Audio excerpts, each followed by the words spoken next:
Gracias, Javi, y muy buenas tardes y bienvenidos a todos a esta nueva sesión de webinar, seminario en línea organizado de nuevo por la Junta de Castilla y León a través de la Consejería de Cultura y Turismo, y hoy pues para tratar un tema importante como es la información práctica para la concesión de ayudas a la liquidez que ha convocado la Consejería de Cultura y Turismo y que con la idea de resolver la mayoría de las dudas o planteamientos que se realicen gracias a la intervención, a la ponencia de Álvaro Rubio. En primer lugar, va a tomar la palabra la directora general de Turismo, Estrella Torrecilla, en un día importante hoy que se acaba de presentar el sello Confianza de Castilla y León y, bueno, pues quiere darnos una bienvenida.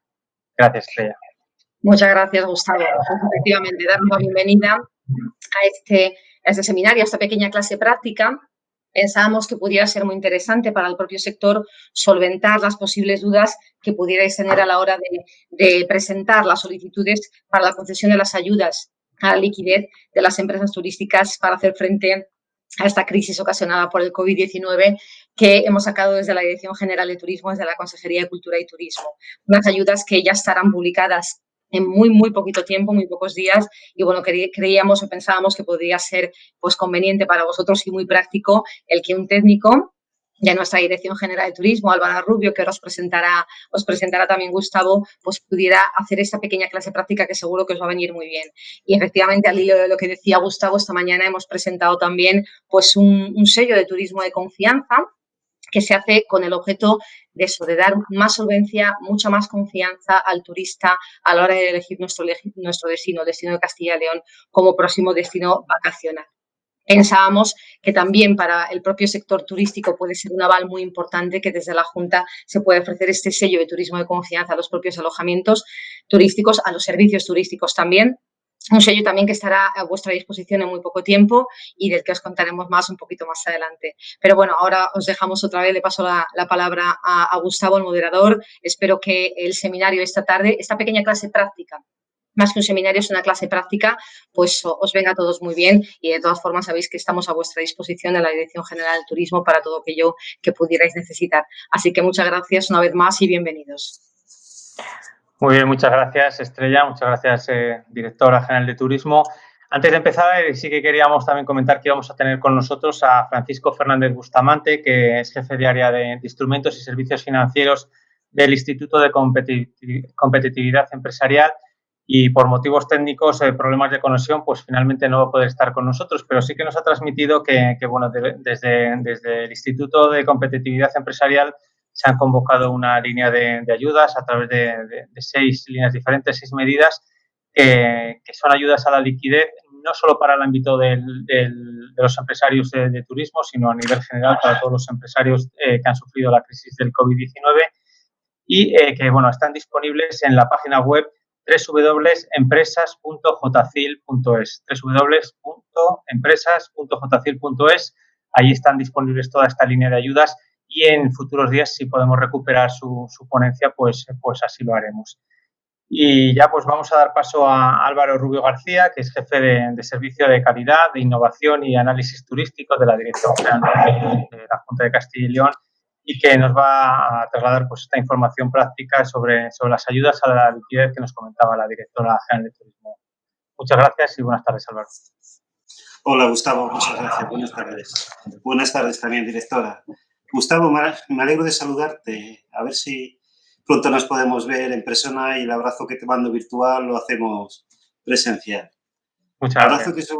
abrazo que es obligado dar a todas las personas que están enfermas, así como en estos tiempos de luto, a los familiares y amigos de aquellos que desgraciadamente han fallecido a consecuencia de esta enfermedad. Tengo que empezar diciendo que aunque la presentación que les voy a hacer y la cara que van a ver esta tarde es la mía, esto no es sino el fruto del trabajo de mucha gente en la Dirección General de Turismo, gente que ha puesto sus propios medios, su esfuerzo en este tiempo de confinamiento para trabajar por el sector turístico de la comunidad. Esfuerzo que se desarrolla en esta y en otros ámbitos. También tengo que advertir o comentar que la presentación que voy a hacer es eminentemente pretendía que fuera eminentemente práctica. Desde luego, todo lo que vean en sus pantallas lo pueden haber visto escrito de alguna u otra manera en las diferentes normas que se han ido sacando para desarrollar estas ayudas. Lo que quiero es dar unas pinceladas que sean básicas, prácticas, y donde creo que podemos ayudar más a todo el sector, desde luego, será en las preguntas que espero que podamos resolver. Bueno, voy a empezar con la presentación. A ver si...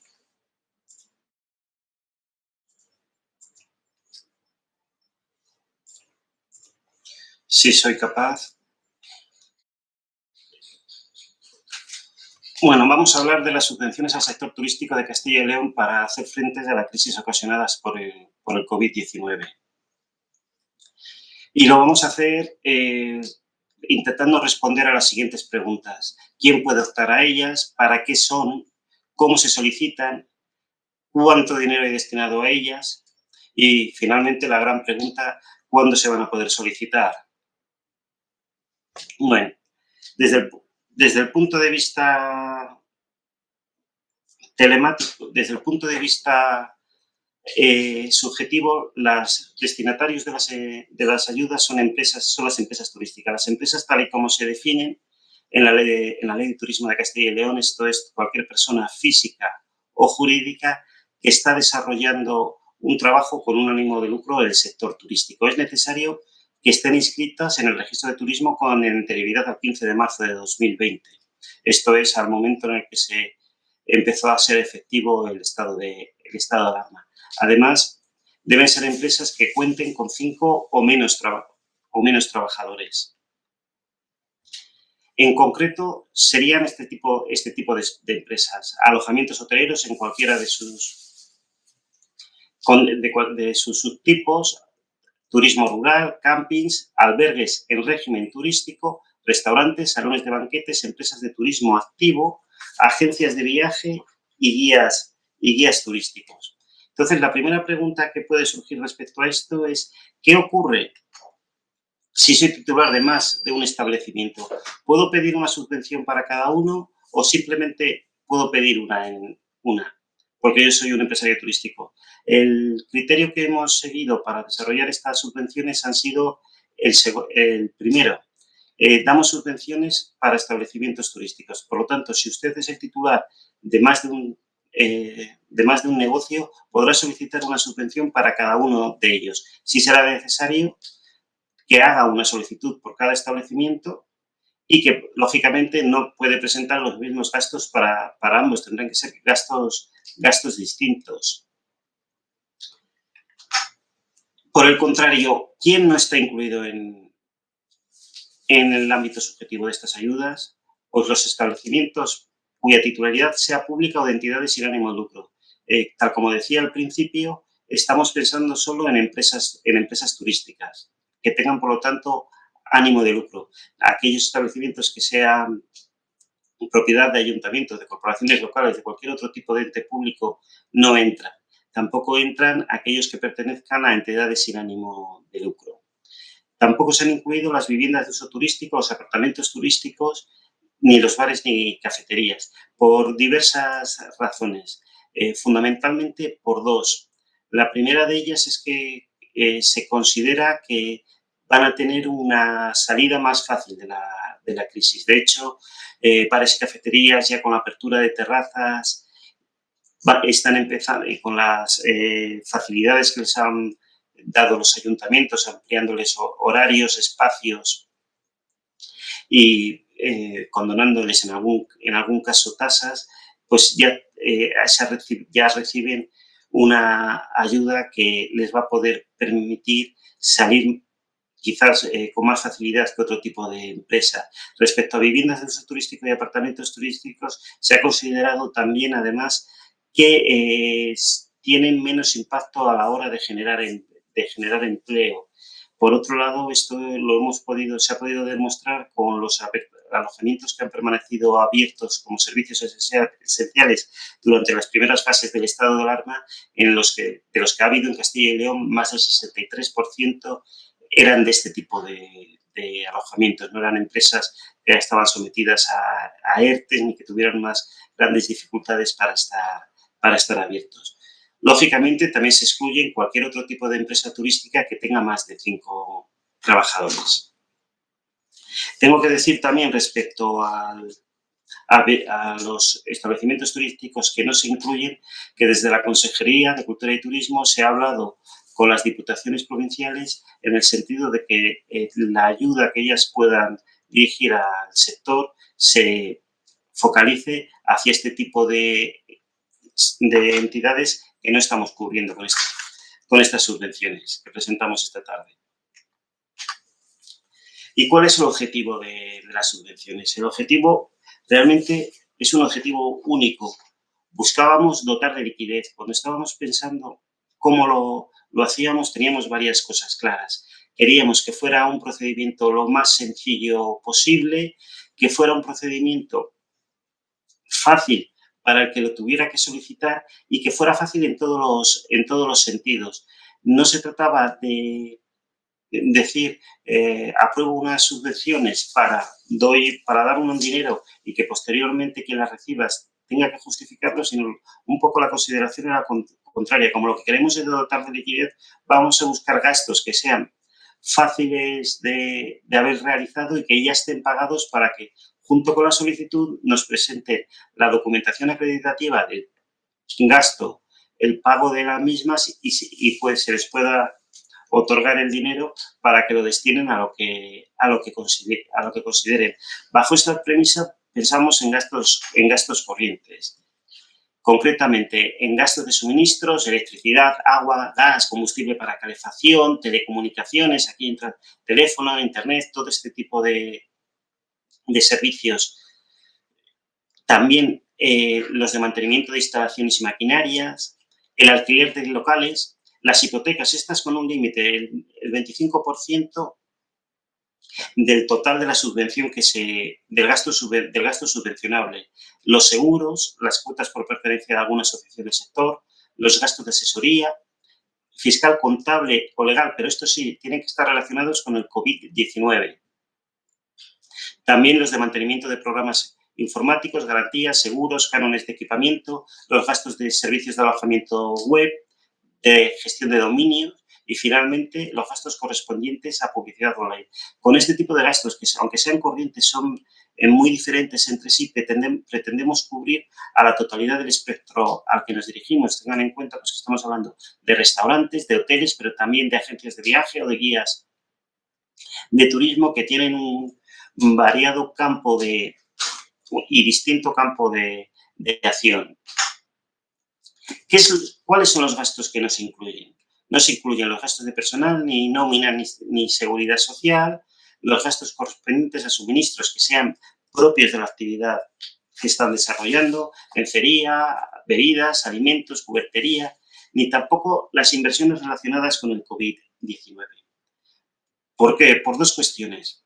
En primer lugar, las inversiones que hayan podido realizar en EPIs o en ubicar sus negocios respecto a la nueva situación que se plantea tras la pandemia están cubiertas por unas subvenciones que ya están publicadas desde la semana pasada, que ha convocado para todo tipo de empresas la Consejería de Empleo, y porque las inversiones que supongan ya una reforma de calado en los establecimientos están cubiertas por nuestra línea habitual de subvenciones para el fomento de la calidad en el sector turístico, que aunque tenga que ser seguramente en algún momento retocada para darle un mayor calibre a este problema, la tenemos presente. En cualquier caso, estaríamos hablando también de gastos de inversión ya de una naturaleza diferente a los gastos corrientes, a los gastos de mantenimiento, que son los que están incluidos en esta. Bien, hemos despejado la duda del quién, la duda del para qué. Siguiendo esta trama, nos toca hablar del cómo. Para ello, voy a empezar explicándoles qué tipo de subvenciones nos encontramos en esta convocatoria. Nos encontramos con unas subvenciones que son subvenciones directas.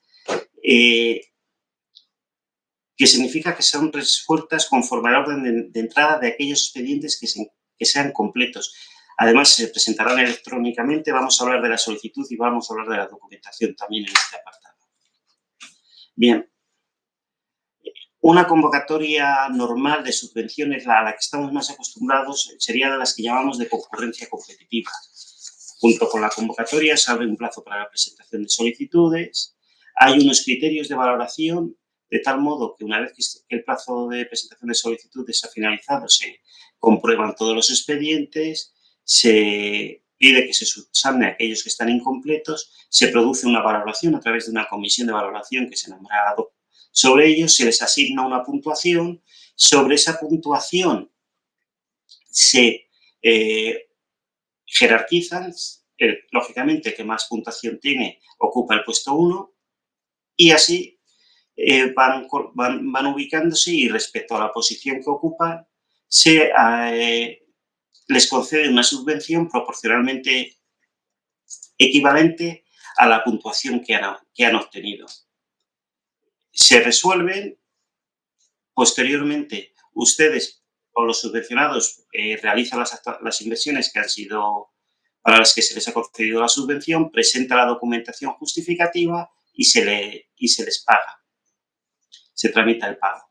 En una subvención del tipo de la que estamos hablando esta tarde, es que es una subvención directa, se parecen a las anteriores que tienen unas bases, lógicamente, que establecen las reglas generales, que son las que se publicaron el 4 de mayo, que existe una convocatoria que se va a publicar, como comentaba la directora general en la presentación de esta sesión, de manera inmediata, y se parecen también en que deben presentar unas solicitudes. Ahora bien, junto con las solicitudes ya van a tener que presentar la justificación y junto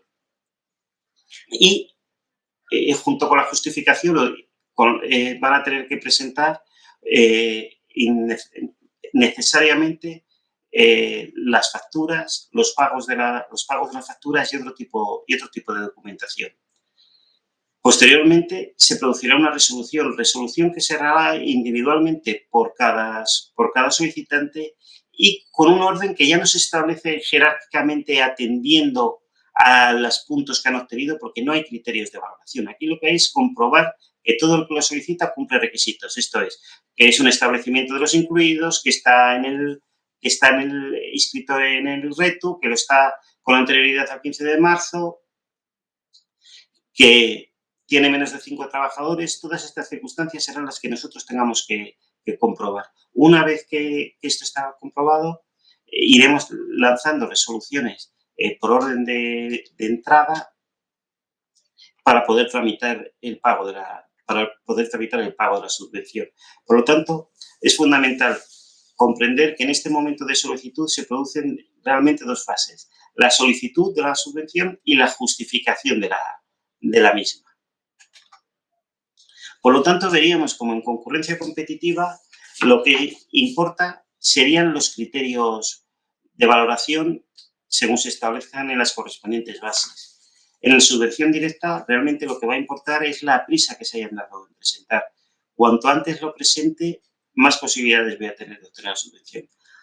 Ahora bien, ojo, es importante presentarlo, pero es mucho más importante presentar toda la documentación correctamente. Si falta alguno de los documentos que son imprescindibles, si hay algo que no concuerda dentro de la documentación que ha presentado, nos obliga a pedirles la subsanación y lo haremos, lógicamente, pero esto significará que hasta que ustedes no tengan el expediente completo, no se considerará que lo han presentado. Esto es, no me sirve de nada haber sido el primero en presentarlo si mi expediente es incompleto.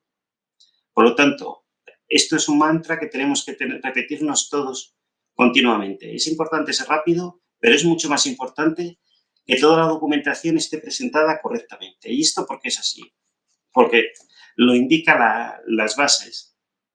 El artículo 8.2 de la orden señala: la selección de los beneficiarios se realizará por el orden de presentación de las solicitudes desde que el expediente esté completo. Es fundamental, por lo tanto, que el expediente esté completo. Así que ténganlo, por favor, muy en cuenta.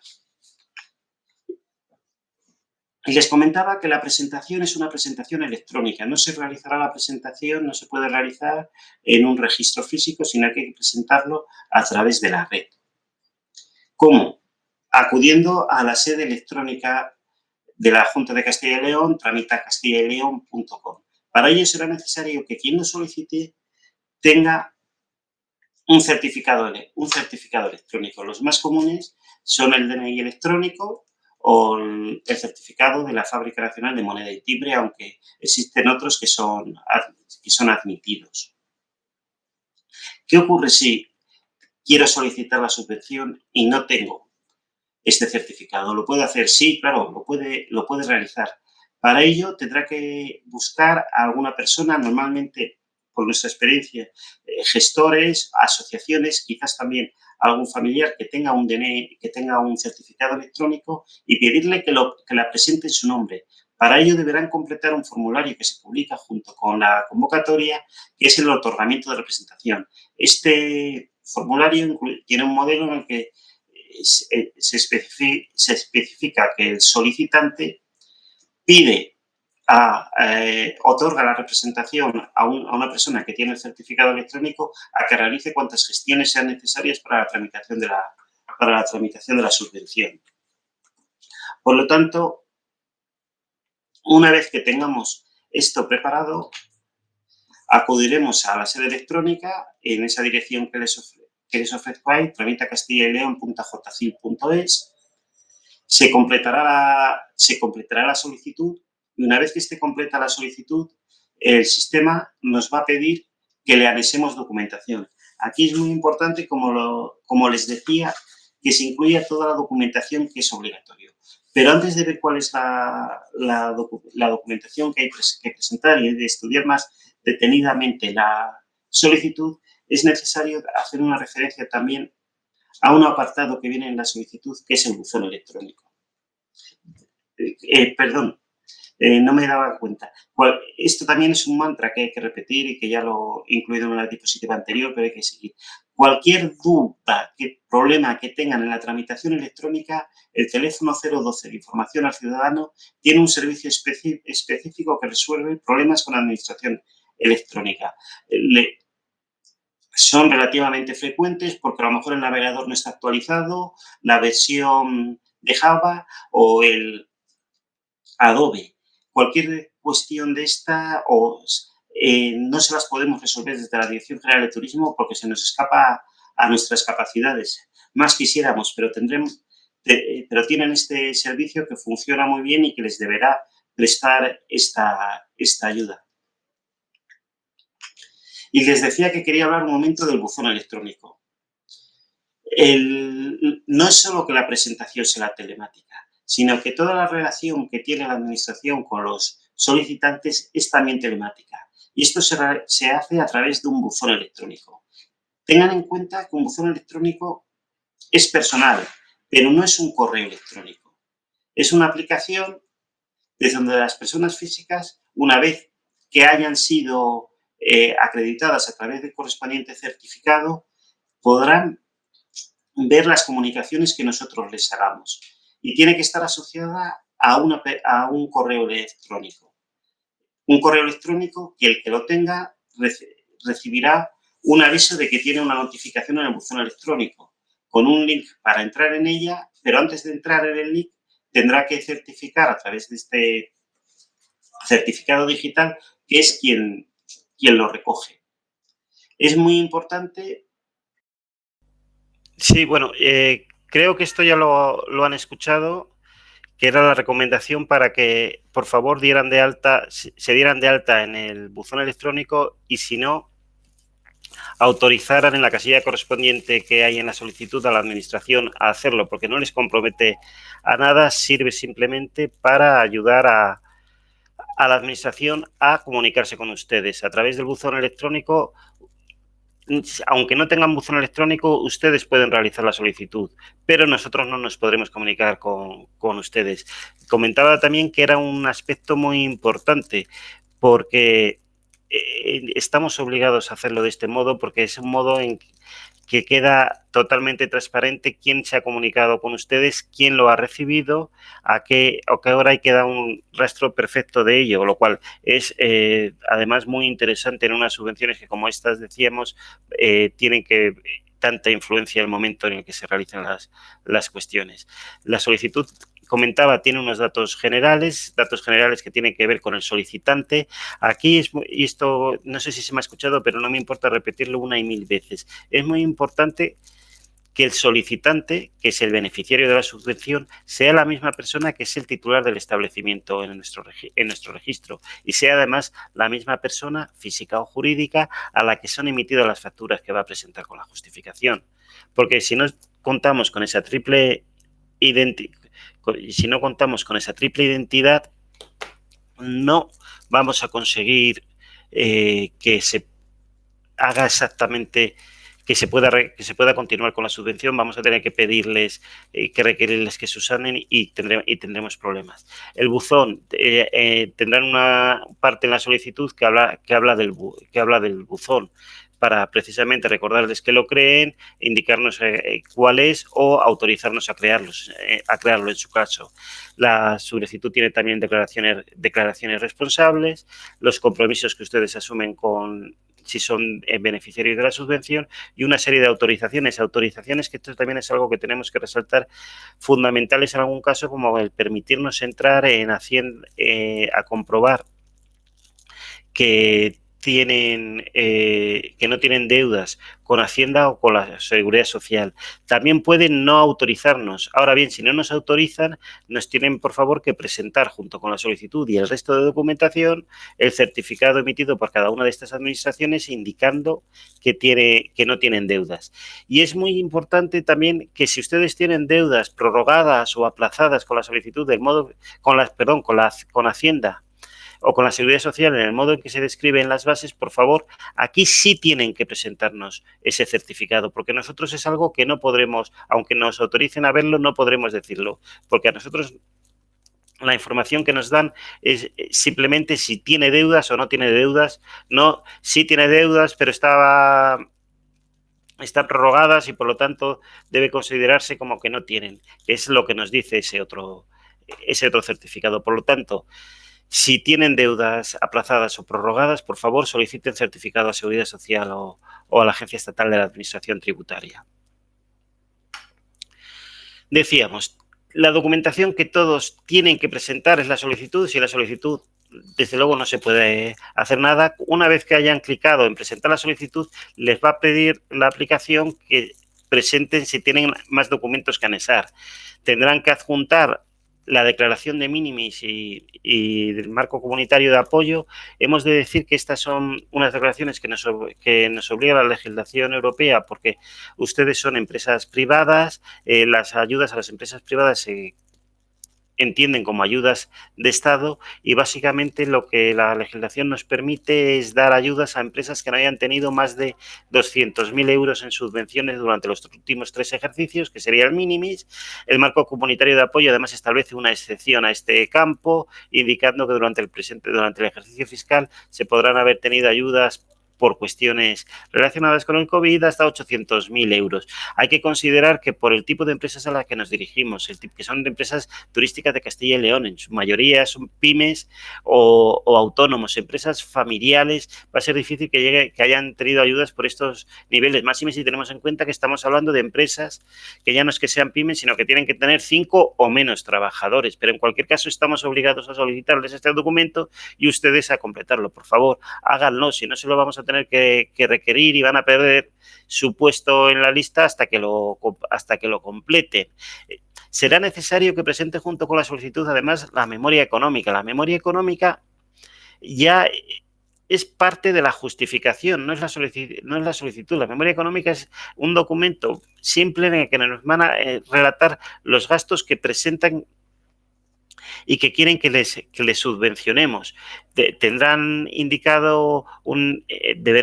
el número de gasto, el número de referencia, normalmente el número de factura, el importe sin IVA y el importe con IVA y el importe total. ¿Por qué? Porque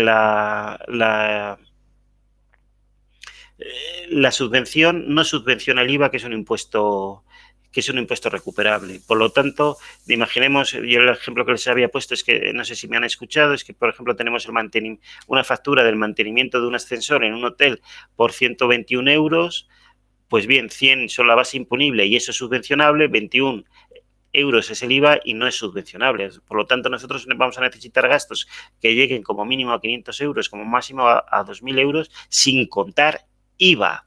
Deberán presentarnos, además, las facturas junto con los gastos y los pagos de los mismos. Hay determinados pagos a los que no pueden asociar una factura. Estamos hablando de una cuota empresarial o de una asociación o de un seguro, quizás, otros alquileres. En estos casos, por favor, miren bien la convocatoria que especifica qué tipo de documento deben presentar para cada uno de estos. Y también es importante que tengan en cuenta que no se admiten pagos en efectivo, sino solo pagos de los que haya quedado una constancia bancaria.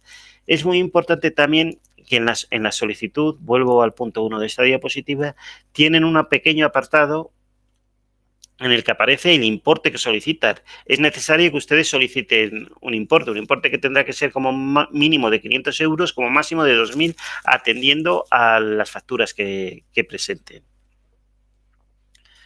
Por lo tanto, luego nos encontraremos con la documentación que cada uno tendrá que presentar en función de las circunstancias en las que se encuentre. La tienen perfectamente detallada en la solicitud de subvención para que no se les olvide, pero bueno, pues pueden ser desde las escrituras, si es una empresa, si es una persona jurídica, el NIF en su caso, el contrato de arrendamiento, comunidad de bienes, pólizas de seguros, etcétera.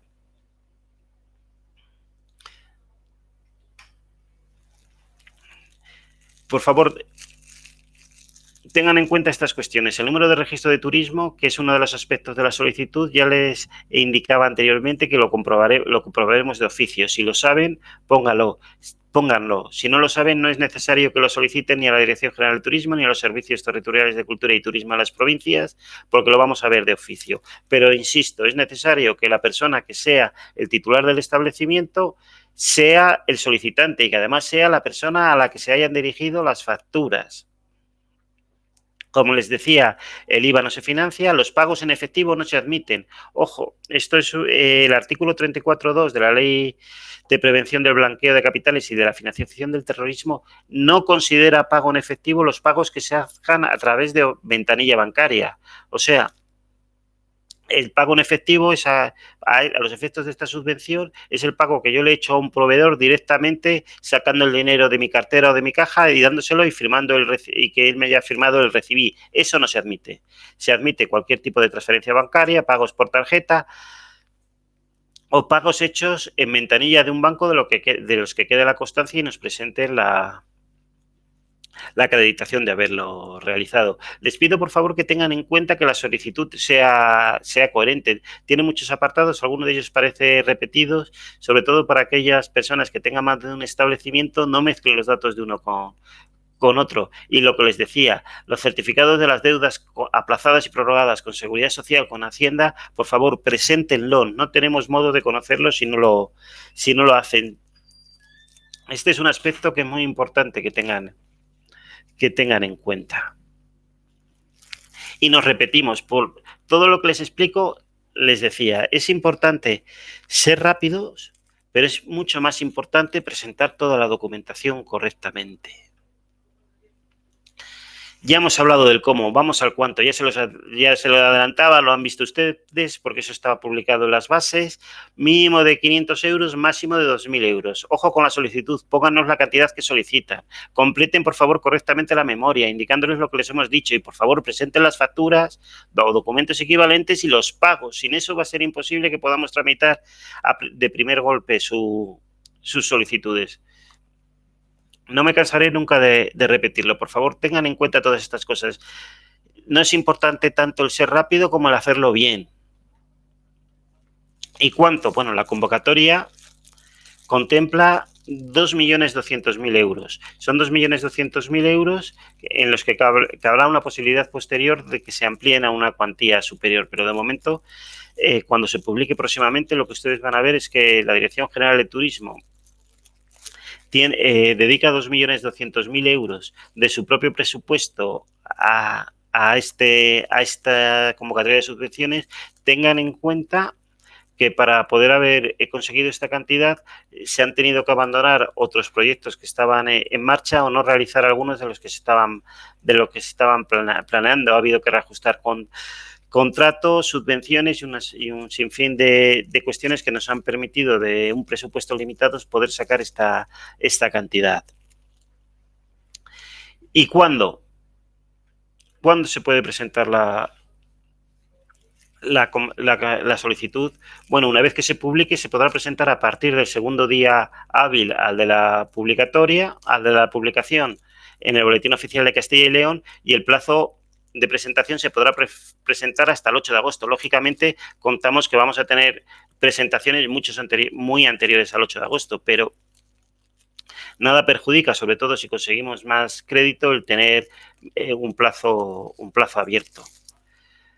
Javier, Gustavo, con esto acabo simplemente haciendo una llamada hacia el futuro. Yo entendemos desde la Dirección General de Turismo que estamos en un momento que es muy crítico para el sector, fundamentalmente para el conjunto de la economía, fundamentalmente para el sector turístico, que sin duda ha sido el primero en cerrar, el que más incertidumbres tiene en la actualidad y el que más duda plantea. De todos modos, quisiera finalizar dando una visión optimista. Somos líderes en turismo rural, de interior, referentes en turismo cultural, gastronómico, en enoturismo, en turismo patrimonial, turismo familiar. Todo ello tiene que ver no solo con nuestra especial riqueza patrimonial, geográfica o física, sino también con la profesionalidad de todos como ustedes que conforman el sector turístico, que en definitiva es la primera bandera de la comunidad. Muchas gracias a todos por su atención. Tengo que comentar también que aparte de las dudas que podamos resolver esta tarde, habrá unas personas dedicadas a la Dirección General de Turismo en exclusiva a solventar las dudas telefónicas que les pueda surgir sobre esta materia. Gracias. Muy bien, Álvaro, pues muchísimas gracias por la exposición, por la ponencia. Perdón por el fallo técnico que se ha podido solventar de manera muy, muy rápida. Y la verdad es que las preguntas son muchísimas las que están entrando tanto en el foro de la plataforma como a través del foro de YouTube. Y bueno, aunque muchas ya se han ido respondiendo, la verdad, a lo largo de la ponencia, sí que hay algunas importantes y sobre todo muy repetidas. La principal es que ¿cuándo van a salir estas ayudas? ¿Cuándo va a ser la fecha? Aunque la directora general de Turismo al inicio nos ha avanzado que va a ser próximamente, pero ¿qué previsión hay? Muy próximamente. Muy próximamente. No, yo apostaría que antes del martes de la semana que viene están publicadas. Vale, o sea que habrá que estar un poco atentos al boletín de Castilla y León, al BOCIL, porque según has comentado, a partir del segundo día después de la publicación ya comenzaría el periodo. Del segundo día hábil. Hay que tener en cuenta que cabría la posibilidad también de que, por ejemplo, se publicaran este viernes, considerando que no se pueden empezar a presentar solicitudes antes de en el mismo viernes, porque las bases indican que será a partir del primer día del día, al menos a partir del día siguiente al de la publicación. Si lo hiciéramos en sábado o domingo, que no son días hábiles, a lo mejor podríamos perjudicar a alguna persona que tuviera un certificado electrónico caducado o que necesitara descargar algún tipo de documentación a la que no pudiera acceder en fin de semana. Por eso es lo de haber colocado el segundo día hábil, preveyendo que pudiera darse esta circunstancia. Muy bien, otra de las preguntas de los temas que han surgido mucho, tanto en los dos foros que hablábamos, es el tema de la cifra de los 5 empleados. ¿Por qué se ha utilizado este criterio de los 5 empleados? Hay gente que cuestiona que con este criterio se pierde el apoyo a las micropymes y, bueno, pues eso, sobre todo explicar un poco el criterio de los 5 empleados. Bueno, son dos cuestiones diferentes. En primer lugar, hay que tener en cuenta, bueno, que el de los 5 empleados parece que es un criterio que hemos adoptado similar al de otras comunidades autónomas como Cataluña o Valencia, que si no me equivoco también lo tiene. Tenemos que ser conscientes de que las ayudas que damos tienen que ser significativas. Estamos hablando de un máximo de 2.000 euros. Una empresa quizás que tuviera más de 5 empleados es una empresa que tiene ya cierta entidad. A lo mejor para ella no es tan relevante esa cuantía como para una empresa pequeña o para un autónomo. Ese es uno de los consecuencias que nos llevaron a los 5 empleados. También es cierto que se consideran los 5 empleados a jornada, como si fueran 5 empleados a jornada completa. A ver si me explico. Si yo tengo un restaurante con 4 personas en plantilla a jornada completa y otros 2 a media jornada, realmente a los efectos de la subvención se consideran 5 empleados. Sí, precisamente en ese sentido. No es lo mismo tener 5 personas contratadas durante 2 horas todas las sábados y domingos que tener 5 personas 8 horas con una jornada ordinaria de 6 días o 5 días laborables a la semana. No podemos tratar igual a unos que otros. Claro, en ese sentido, por ejemplo, una de las personas que está siguiendo la ponencia nos comenta que tiene 3 empleados fijos, pero que luego tiene 6 extras durante el fin de semana. Entonces, ¿cómo se hace ese cálculo? Si puede acceder a esas ayudas. Y otra participante nos dice que cómo se demuestra el número de trabajadores. A ver, en principio, para facilitar el procedimiento, lo que hemos decidido es que sea una declaración responsable que se firma con la solicitud, que tiene menos de 5 empleados. Posteriormente se podrán hacer las comprobaciones como en cualquier otro tipo de subvención y no solo respecto a los empleados, sino respecto a cualquier otro tipo de circunstancia que tenga que ver con la subvención y de documentación que haya presentado o declarado tener. Respecto a la primera pregunta, lo que tiene que hacer esa persona es contar las horas de trabajo efectivo que hacen los extras en fin de semana y que yo supongo que no llegarán a, si eran 3 con otros 2 empleados que tenían fijo, a completar lo que harían 5 en un momento determinado que tuviera jornada completa. Vale, esa declaración responsable en cuanto al número de empleados Sí, perdona, justo. Que se hace referencia al momento de la solicitud. Al momento de la solicitud. Vale, es que nos preguntan si se va a tener en cuenta alguna media del año anterior o del último trimestre o cómo va a ser. Al momento de la solicitud, las bases no hacen una referencia a esto y cualquier otra cuestión que hubiéramos hecho en la convocatoria acotándolo hubiera sido establecer un criterio que hubiera podido ser más restrictivo que el de las bases. En definitiva, cuando una de las declaraciones responsables que hay es también el de no tener deudas no ya con la Hacienda estatal, que eso ya hemos hablado en la ponencia, sino con la Hacienda de la comunidad autónoma. Eso es una declaración responsable. Pero claro, la declaración responsable se hace para el momento en el que se firma no implica que en el futuro pueda tener deudas o que en el pasado las haya tenido. Lo que significa es que yo en el momento que estoy firmando la solicitud no tengo estas deudas o no tengo estos 5 trabajadores. Vale, incluso hay alguna persona que nos plantea si una misma empresa tiene varios centros de trabajo, si puede repartir el número de trabajadores entre los centros de trabajo para llegar a ese límite. Siempre que entiendo, eso es un caso un poco de laboratorio, pero entiendo que si los trabajadores los tendrá asignados por centro de trabajo. No nos serviría si tiene, vamos a decir, un hotel con 10 trabajadores o con 8 trabajadores y 3 restaurantes con 3 trabajadores cada uno, que los aplique si realmente los 8 trabajadores prestan su servicio siempre en el hotel. Eso nos serviría, por supuesto, ¿no? En ese caso. Muy bien, vamos a pasar a otro tema ahora que hace referencia y también han llegado varias preguntas en cuanto al periodo subvencionable. Sí. ¿Desde cuándo abarca las facturas, de cuándo tienen que ser? Si pueden Tienen que ser facturas y gastos devengados y pagados desde el 1 de enero del año 2020. Desde el 1 de enero. Desde el 1 de enero del 2020. Desde el 1 de enero. Por ejemplo, gastos que son anuales. Nos plantean, por ejemplo, el tema del seguro. Una persona que ha pagado el seguro en octubre del 2019 no lo vuelve a pagar hasta octubre del 2020. Ese gasto no podría entrar. Ese gasto no entraría, sin embargo, sí entraría si lo hubiera pagado en febrero de 2020 y fuera hasta febrero de 2021.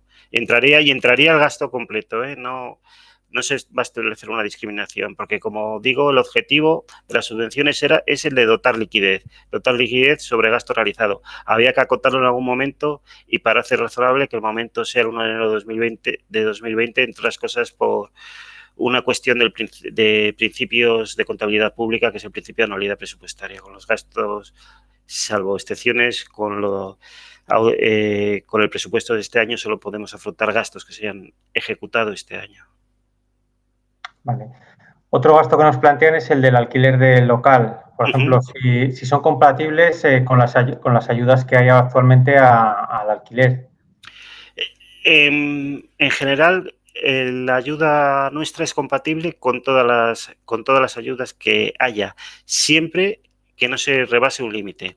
No sirve que no se puede estar, como regla general de las subvenciones, sobresubvencionado. O sea, yo puedo tener un gasto presentado a 2 convocatorias distintas de la misma distinta administración, lo que no puedo es tener el gasto al 100%, de tal modo que si alguien, por ejemplo, financia el 50% y el otro financia el 60%, de tal modo que obtendría un enriquecimiento ilícito. Por eso, en la solicitud también deberán reflejar las subvenciones que hayan solicitado atendiendo a los gastos de los mismos gastos que han presentado. Es una declaración responsable. De todos modos, sí les sugeriría que tengan mucho cuidado de no traspasar este límite, porque es algo que podemos comprobar a través de la base de datos nacional de subvenciones, que nos dice las subvenciones que ha recibido cada uno de los que vayan a ser adjudicatarios. Por lo tanto, la regla general, perdón, Gustavo, es no se puede presentar el mismo gasto a más de una subvención si con ello voy a obtener más subvención que lo que ha supuesto el gasto. Entre las ayudas los gastos subvencionables, nos preguntan si es posible incluir gastos de material de reparaciones, gastos como el gasóleo para el uso de la calefacción. Y sí que han llegado varias preguntas sobre el tema de la publicidad, si la publicidad va a ser un gasto subvencionable. Material para reparaciones, si es material única y exclusivamente, entiendo que no. Si es el material que me han cobrado porque me han tenido que hacer una reparación y cambiar algún dispositivo, sí. Junto con la factura habrá una factura por mano de obra más el material. Pues imaginemos una caldera que se ha tenido que arreglar y que ha habido que cambiarle una válvula. Pues el coste del cambio del arreglo como el de la válvula entran. El coste de la válvula única y exclusivamente, que no sabemos tampoco a dónde se destina o que se puede tener en stock de la empresa, no.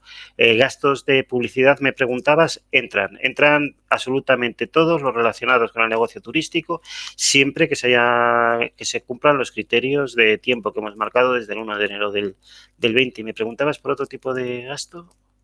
Gasóleo de calefacción. Sí, gasóleo de calefacción entra. A ver, en la redacción original de las bases, en las que se publica el lunes 4 de mayo, hablábamos de suministros, concretamente de suministros de electricidad, de telecomunicaciones, de gas, pero no se hacía referencia específica al gasóleo de calefacción, aunque estaba en nuestro... Al gasto de combustible, de calefacción, aunque estaba en nuestro pensamiento, no en algún momento de la redacción a ese artículo iba añadido un etcétera, indicando que otros gastos de ese mismo tipo de esa naturaleza, y no estaba incluido. Para dejar claro que entraban, aprovechamos la modificación que hubo que hacer, que se publica el 15 de mayo por lo del marco comunitario de apoyo que he explicado, para indicar que estaba también el combustible para calefacción. Por lo tanto, entra el gasóleo para calefacción, pero también entra cualquier otro tipo de combustible, incluso pellets, siempre que se identifiquen para el establecimiento turístico. Muy bien. Otro tema, también hay muchas dudas en cuanto a la persona que tiene que presentar la solicitud. Si es el empresario, a nombre del empresario o a nombre de la empresa. Si el certificado electrónico tiene que ser el de la empresa, de la casa rural, por ejemplo, o el hotel o cualquier establecimiento, o el del empresario. Si es una comunidad de bienes, si es una sociedad limitada, a ver, ¿quién tiene que presentar la solicitud? Como regla general, para la solicitud al final lo presenta una persona física que tiene que estar habilitado, para ella. En el caso de las sociedades, pues será el administrador el que determine las escrituras, que además lo tienen que aclarar en la documentación que presenten. Pero y si no puede hacerlo él físicamente porque no está capacitado, no está capacitado en el sentido de que no lo hace, no tiene el certificado electrónico, puede utilizar la opción del representante que decimos. El representante solo es una persona que en mi nombre está haciendo algo. Si asemejamos esto al procedimiento tradicional de que alguien iba a un registro administrativo y presentaba una documentación, aunque lo presentara como presidente el que firmara el documento fuera el presidente de la empresa, el que lo traía no era el presidente de la empresa. En este caso estamos hablando de lo mismo. El solicitante tiene que ser el... Buenas tardes. Respecto a la persona, tiene que ser la persona que esté inscrita en el registro de turismo como titular del establecimiento. Ese es el solicitante. La persona que realice la solicitud tendrá que ser el que esté habilitado, bien porque tener un cargo para ello en la empresa, bien por actuar en su propio nombre, o bien porque se le haya otorgado la representación en el modo descrito en la ponencia de esta tarde, como repito, hay un formulario de otorgamiento de representación. O sea, no es la empresa... La pregunta es, ¿quién es el titular en el registro de turismo? Pues ese que tiene que presentar la solicitud. Y a su nombre tendrían que estar los gastos. A su nombre tienen que estar los gastos, lógicamente. Aquí sí nos vamos a dar con la casuística de que a lo mejor, y quizás en negocios más pequeños, nos encontremos con que a lo mejor la luz sigue viniendo al nombre de un padre que ya se ha jubilado y lo está realizando los hijos y tal. En estos casos no vamos a poder admitir ese tipo de facturas porque tienen que estar dirigidas el destinatario tiene que ser el titular del establecimiento. Vale, sobre ese tipo de gastos nos preguntan el documento a presentar si tiene que ser la factura de cada gasto o tendría que ser el extracto del banco que justifique el pago. Ambos. Para todos, todo lo que por su naturaleza conlleva factura, el mantenimiento que decía del ascensor, el arreglo de una caldera, la electricidad, la factura y el cargo bancario. Para los documentos para el tipo de gastos que no se generan facturas, el alquiler, el seguro, la cuota de asociación, pues por ejemplo, en cuotas se pide, si no me equivoco, un certificado de la asociación indicando que ese gasto corresponde a esa empresa respecto a la cuota. Para seguros se pide copia de la póliza o un certificado de la entidad financiera indicando cuál es el titular y el riesgo asegurado. El titular, el riesgo asegurado, el tomador. Técnicamente. A nivel un poco más práctico a la hora de solicitar estas ayudas, son varias las preguntas que llegan sobre el tema de la memoria económica y la declaración de minimis. Si hay un modelo para rellenar o tiene que ser un documento que cree el solicitante. Hay modelos normalizados para que todo el mundo vea lo que tiene que presentar, presente todo el mundo lo mismo. Junto con la solicitud, junto con la convocatoria, se van a publicar la solicitud, la memoria económica, como formularios, digo, la solicitud, la memoria económica, la declaración de minimis, el modelo de otorgamiento de representación. Además van a ir unas instrucciones para completar la memoria para completar la memoria económica. Porque sí es importante que las solicitudes también sean coherentes. Entonces, como decía, el IVA no se financia. Entonces, si diferenciamos entre pagos con IVA y pagos entre el pago del IVA y el pago sin IVA. Habrá algunos pagos que no lleven IVA. El de la hipoteca, pues habrá que rellenar solo la casilla de sin IVA. Entonces, pero junto a eso, a lo mejor esa persona presenta también otras 4 facturas con gastos que tienen IVA. Tenemos que verlos lo más claramente posible. Queremos que sea, aunque sea un poco farragoso, sobre todo yo entiendo que para las personas que están acostumbradas a tratar con la administración, les pueda parecer que es un procedimiento muy proceloso. Y ya les digo que hemos intentado todo lo contrario, que fuera lo más sencillo posible, cumpliendo los mínimos legales a los que estamos obligados. Muy bien.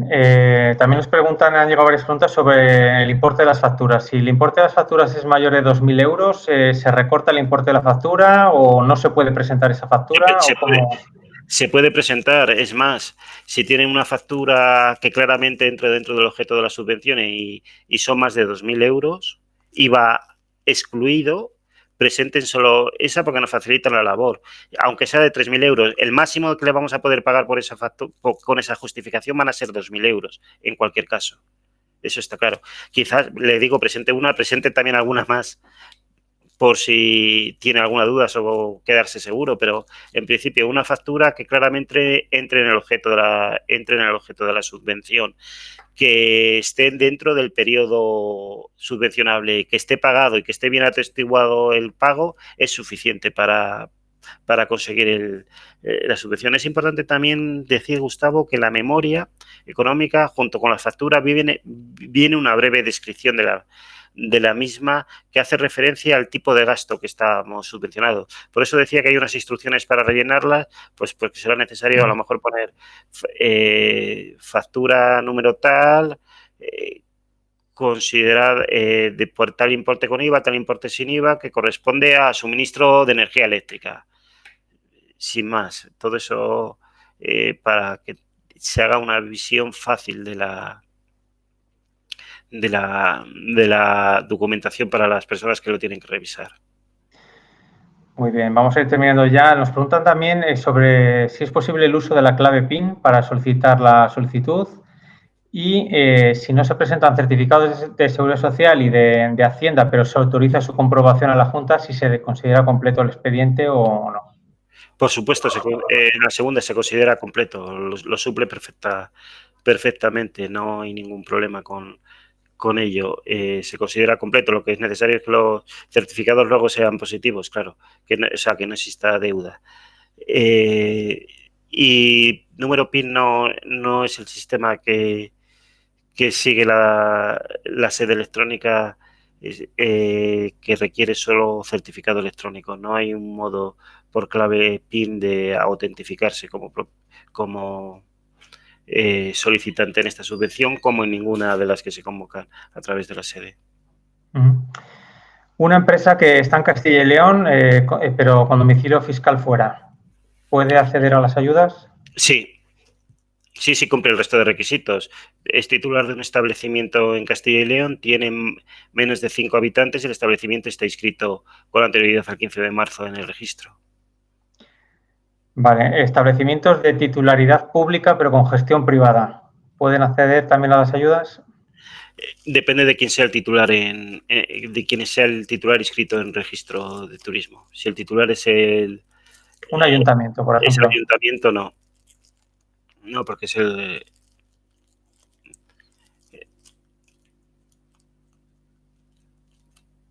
Vale. Nos preguntan ya un poco fuera de... Bueno, todo lo que estoy viendo es... De todos modos, Gustavo, respecto a esta última pregunta y hablo un poco a humo de pajas porque tendría que repasar ahora mismo las normativas, sin embargo, yo creo que tendría la obligación de que sea el que esté gestionando el que costara como titular del establecimiento.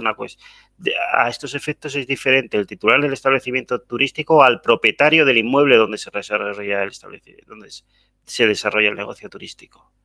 Son dos cuestiones distintas, pero lo que tengo que contestar es que si el que aparece como titular es el ayuntamiento, no puede.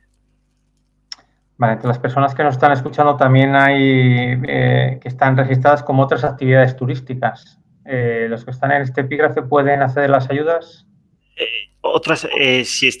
Vamos a ver, si estamos hablando de registro de turismo, otras actividades turísticas no existe como tal, existen las actividades complementarias, el censo en el que se incluyen las actividades complementarias. Actividades complementarias. No, en este caso no entrar. En actividades complementarias estamos hablando pues pueden ser bodegas, pueden ser otro tipo de negocios, centros de ocio, no están dentro del ámbito subjetivo. Si lo que estamos hablando es otras actividades turísticas, que si no me equivoco es como refleja el CENAE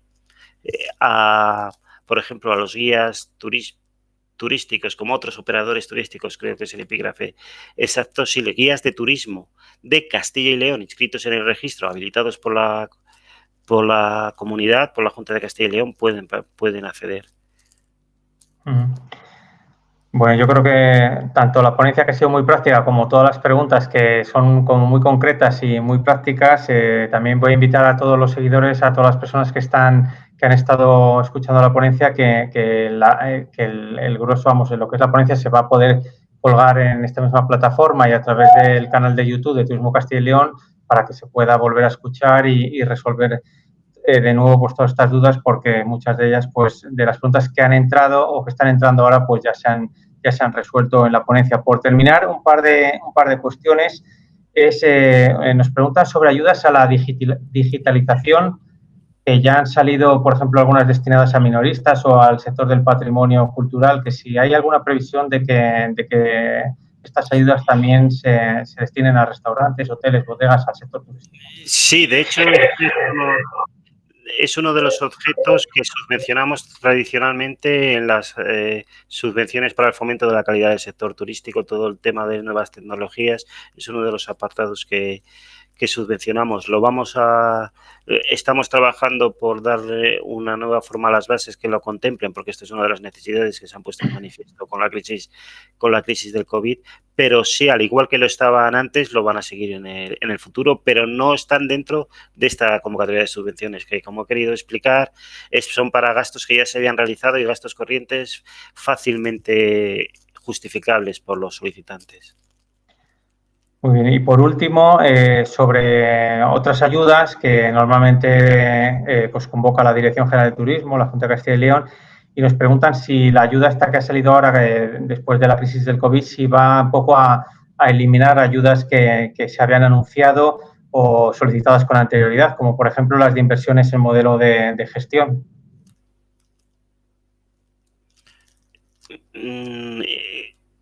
Desde la Dirección General de Turismo, inversiones en modelo de gestión, no entiendo que se refiere a uno de los apartados que están, sí, que son dentro de uno de los aspectos que subvencionamos a las del fomento de la calidad del sector turístico, son nuevos modelos de gestión, la implantación de sistemas de calidad y de nuevos sistemas de comercialización. Sí, estas van a seguir existiendo, no.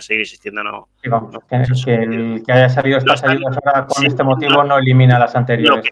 Lo que seguramente haga, y esto hablo también a humo de pajas, es retrasar la convocatoria. De todos modos, he de decir que tradicionalmente estas subvenciones se convocan con un ámbito temporal muy amplio, y aunque se convoquen a lo largo del año, suelen contemplar gastos que van desde las últimas fueron desde gastos desde el 1 de enero de 2019 hasta, es que es fácil de acordarse, hasta el 13 de marzo de 2020. Lo normal es que las próximas ayudas, aunque se convoque, y va teniendo siempre esta cadencia que incluye todo el año en el que se convocan, más 2 o 3 meses del año siguiente. Aunque se convoquen más tarde este año, hay que entender que incluirán inversiones que se hayan realizado durante todo el 2020, por lo cual, lo que decíamos, las empresas que hayan ya digitalizado, que hayan puesto mamparas, que hayan cambiado estructuras por motivo del COVID, podrán ser subvencionadas en un futuro si no lo han sido a través de las ayudas generales, a través de las nuestras. Considerando que vamos a continuar sacándolas. Muy bien, bueno, pues yo creo que con estas preguntas ya nos vamos a despedir, Álvaro. Hemos intentado agrupar un poco todas las cuestiones que se nos han ido planteando. Siguen llegando muchas preguntas, tanto al foro de la plataforma como al foro de YouTube. Muchas de ellas ya están respondidas, tanto en la parte de preguntas y respuestas como la propia ponencia. Invitamos también a todos los seguidores y a todos los empresarios del sector, pues que si tienen algún tipo de dudas, que como bien has dicho, pues que se dirijan al Servicio de Calidad e Innovación de la Dirección General de Turismo y, bueno, pues allí vais a resolver todas las dudas que también quedarán resueltas en el momento en el que salga la convocatoria y se pueda ver todo pues, por escrito y de forma más práctica. Bien, de todos modos, quiero recordar que hay una serie de preguntas y preguntas frecuentes con sus correspondientes respuestas que están colgadas en el portal de Turismo de Castilla y León dentro del apartado de subvenciones respecto al COVID, que quizás sirvan de ayuda. Y también quería destacar que en ese mismo apartado hay colgada una completa guía de tramitación electrónica en la que pueden quizás resolver alguna de las dudas que yo por mi incapacidad técnica no he sido capaz de trasladar bien esta tarde. Bueno, yo creo que ha quedado todo bastante claro y seguro que ha sido muy práctica y muy fructífera la ponencia de Álvaro. Te agradecemos mucho, Álvaro, jefe de Servicio de Calidad, Innovación y Análisis Turístico de la Dirección General de Turismo, por toda esta explicación. Y bueno, pues invitamos también a todos ustedes a seguir a través de esta plataforma de la Consejería de Cultura y Turismo los próximos webinars que se van a organizar con temáticas muy concretas el próximo viernes día 5 sobre instalaciones deportivas especializadas en el uso público de las piscinas y el lunes día 8 también sobre subvenciones, en este caso para el sector del patrimonio cultural. Les invitamos a que puedan inscribirse y seguir pues informándose a través de esta plataforma creada por la Consejería de Cultura y Turismo. Muchas gracias, Álvaro, y muchas gracias a todos ustedes y nos vemos en la próxima sesión. Gracias.